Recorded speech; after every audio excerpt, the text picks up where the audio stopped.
Anna used to believe her home was blessed, not because it was big, not because it was rich, but because it was quiet. The good kind of quiet, the kind people only notice when it's gone. She and her husband, Mike, lived in a modest 2-bedroom apartment in the city. The building wasn't fancy, but it had light, water, and neighbors who minded their business. That alone was luxury. Every morning followed the same routine. Mike woke up first. He brushed his teeth, ironed his shirt, and kissed Anna's forehead gently before leaving for work.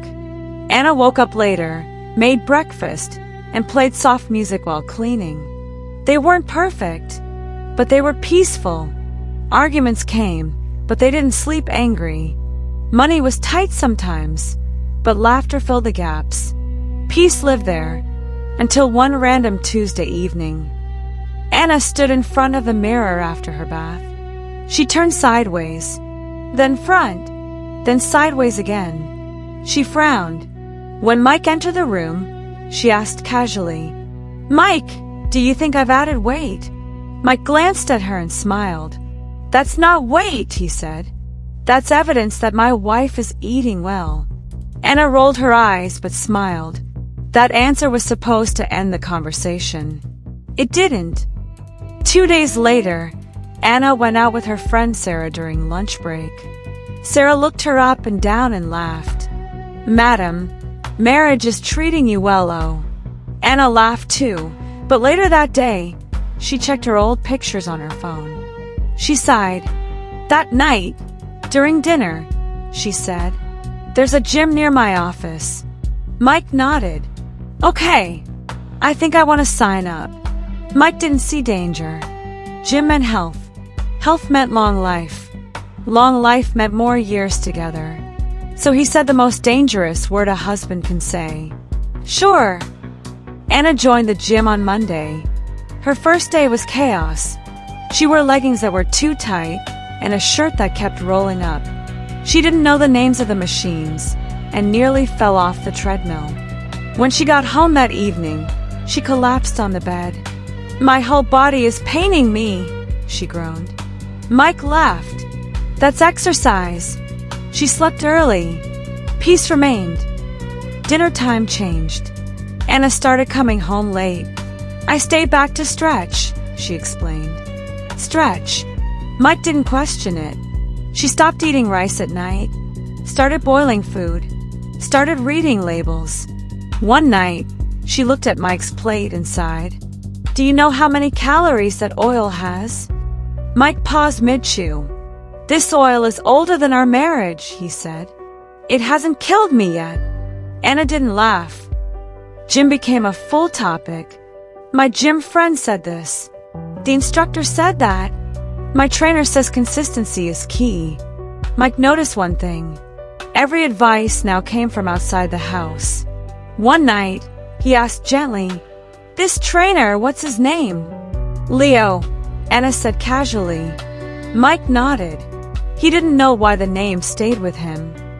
Anna changed. Not dramatically, just enough to notice. She locked her phone more often. She smiled at messages she didn't explain. She rushed showers. Mike noticed everything, but he said nothing. Peace doesn't disappear suddenly. It leaks. One Friday afternoon, Mike finished work early. He smiled to himself. "I'll surprise her at the gym."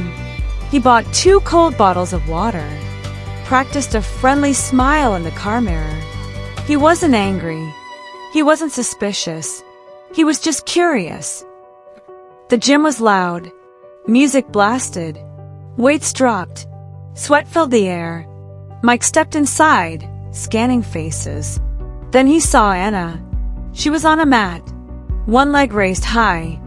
A man was kneeling, stretching her leg, counting softly. 1, 2. His head was very close. Too close. From Mike's angle, the scene froze his brain. His heart skipped. His stomach dropped. Someone beside him whispered, "Relax, sir." Now stretching. The water bottle slipped from Mike's hand. It rolled across the floor. Anna turned. Their eyes met. Shock. Leo smiled politely. Madam, one more count. Mike walked out. They didn't talk on the walk home. At home, Mike finally asked, "Is that how they stretch everybody?" Anna exploded. "You embarrassed me." Mike laughed without humor. "I embarrassed you? You don't understand fitness," she snapped. That night, silence slept between them. The next day, Mike told his friends everything.